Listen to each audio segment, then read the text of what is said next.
What's up, guys? Dr. Seth back doing these training video voiceovers again for y'all because A, it's pretty fun, and B, going over training that's happening, talking about what people are doing, talking about what people should be focusing on, thinking about with their lifts. It's going to help you guys recognize what you should be doing with your lifts. And we got a pretty fun one today because Darrell is 2 weeks out from the American Pro. He threw down. He's looking in really good shape. So I'm excited to see what he does. And let's get into it. We got Evan doing his bendovers. And what I want to talk about here is like, look at how much lumbar flexion he's getting. Look how much his back is rounding. Evan is someone who is pretty stiff, and through his entire training career, he's kind of made up for the stiff hips by rounding at his back on squats and deadlifts. And he could be like a single person case study on lumbar flexion not killing you because he has rounded like that for years. He's squatted 7, he's pulled well over 7 with a super round back, has zero lumbar issues as a result, which is pretty cool. And like, for years training with Evan, we were always kind of thinking like, is his back going to be a time bomb? But to this day, now that he's old fart and he doesn't have low back issues, and it's never something that caused him direct problems. And I think that looking back through his training career, it's pretty darn neat. And with that said, I am excited to have him back in the gym. And I meant to zoom in to Darrell loading his deadlift bar here, but accidentally got Evan right in the nuts. So figured I would leave that in for your guys' viewing pleasure. Before we got to Darrell setting up for, I don't know what that is, 360 maybe, 790 something. Don't trust me. Something on the bar, something relatively heavy. Meant to get more of his warm ups in earlier, but we got there a little bit late, and he warmed up quick. But check this out. Look at the speed on that 800-ish pound deadlift. And what I want to go back and point out is look at his wedge here. This is a bad example because we've been working on this, and this was one of his worst pulls of the day and like worst pulls of the training cycle in terms of this. But what I want you guys to see is how he gets bucked forward a little bit. He kind of misses the timing with the wedge and the bar lip, gets tipped a little bit harder than he would have liked, but he recovered super, super well. And that is part and credit to how hard he has been pushing his upper back strength, his hip strength, his low back strength this whole training cycle. What I want you guys to think about is like, if you notice that you're getting tipped forward in the initiation of a pull, just be more assertive with that wedge. Really focus on pulling in, really focus on setting your lats, really focus on pushing through the floor, and that should help you overcome that bit of a spin forward, tip forward deal. Here is yours truly doing his suspended good mornings. And like, these are called a good morning, but I don't treat these the same as I treat a normal good morning, because when I'm doing these, I'm really trying to replicate the wedge on a conventional deadlift. So you're going to see more knee bend, you're going to see a lot more quad, and that's a bad thing if we're doing a real good morning and we're trying to target posterior chain. But when we're doing them suspended and we're trying to emulate a conventional deadlift, we should be wedging into a position similar to our conventional deadlift just because we're trying to train a conventional deadlift. So that's what we should be doing. Now, we got Miana here setting up for some light squats, kind of done in speed work fashion because she ran 5 sets of 2 with very short rest periods here. And I'm just happy that she's training like this because this is something that I thought would benefit her greatly for many years, and now she is finally doing them. Note how she caught air on that second rep.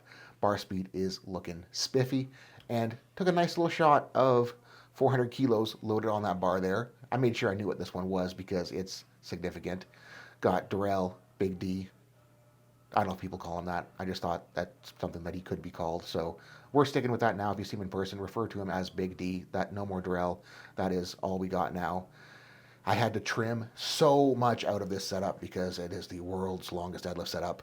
Like, if I didn't do this, I just have to find like 8 minutes of shit to talk about to get to here. But look at this wedge compared to that 800-ish that we had before. It is so much better. Like, yes, he still got tipped forward, but we had, 40 more kilos on the bar, and he did a better job with it. And yeah, the position wasn't ideal, but he was still able to chug out a 400 kilo pull with that. So I'd say he's in good shape. He knows what he needs to fix, he knows what he needs to improve on, and he is a performer on the platform. So I'm excited to see what he does in 2 weeks because I think it is going to be pretty damn cool, and y'all should tune in to watch that. And we are back to me doing real bendovers now. And what I want you to pay attention to with the other bendovers versus these bendovers, I sped this up just so you didn't have to watch me bend over for 3 minutes as well, but note how the knees are going backwards. Note how I'm not in the quads at all. I am just bending over, standing up, putting it all in my ass. Shouldn't have said it like that because that did not come out right. But point of a good morning, a real good morning, is to bend over and put it in your backside. Point of a suspended good morning is to make it a deadlift. Don't get the two mixed up because I don't want to see shitty real good mornings and I don't want to see shitty suspended good mornings.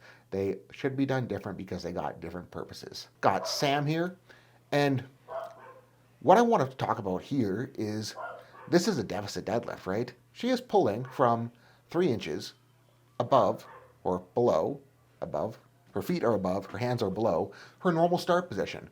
And when lifters are doing deficits, it's like it's going to be a shitty position. It's not going to be good. It's not going to be fun. It's not going to feel good.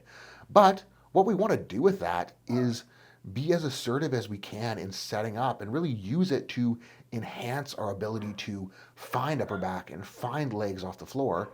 And most of the time with a conventional deadlift, I'm going to want to tell people when they're pulling from a deficit to try to exaggerate the amount of knees forward they have to help them get more into the quads and to help them find more leg drive. And Sam is doing a really, really, really good job of that. If you're doing deficits, this is how it should look. And we got Mianna back doing her pulls. Now, these are relatively light, but it is not the same setup as squats. I had her doing multiple triples at a 7 RPE because she had a really heavy block wave last training cycle, and this was just a light reintro week to her pulls off the floor.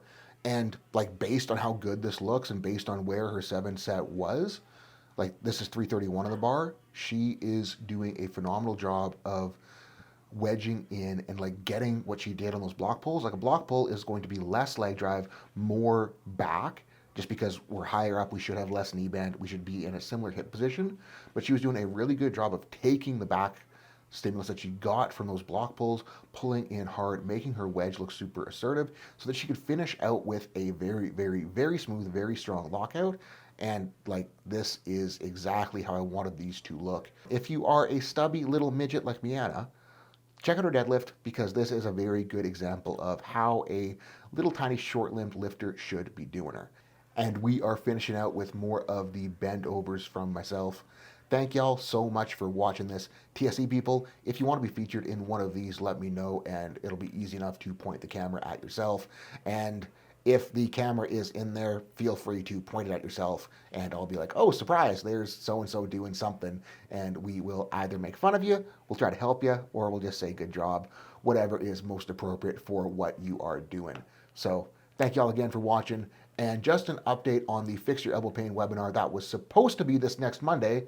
I have been forced to reschedule it because I've been having some complications with the incision on the pec, and they are going to go back in there and open things up and clean it out a bit, then close it down again on Monday. So we are moving the elbow webinar that is free to this Sunday at 7 Eastern Time. Linked below to register.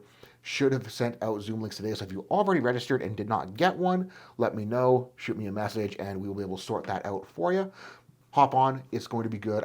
You're going to be able to apply a lot of it to the rest of your training as well. Like it is going to be elbow focused, but you'll be able to apply it to other body parts as well. If you got your thinking cap on and you can extrapolate the principles from it, it is going to help you out all around. And like my goal is to change how people see powerlifting, change how people see training, change how people see rehab, so that injuries like this, they don't become a big deal and like we can get through them. And things like tendonitis, like tendinopathy, I want powerlifting to get to the point where people aren't even worried about it, because you see so many lifters who like get tendonitis to the point that they can't even train, or that their meet prep gets screwed up, and like that just shouldn't be a thing. If we set up training well, that shouldn't be a thing. If we set up rehab well, that shouldn't be a thing. And I really just want to shed light on how simple it is to get things right from both a training and rehab perspective. It just takes a little bit of a shift in how we view training and how we view rehab, and stuff will start clicking very, very, very well. So hop in on that. Appreciate the hell out of you guys. Peace out. Have a wonderful rest of your evening.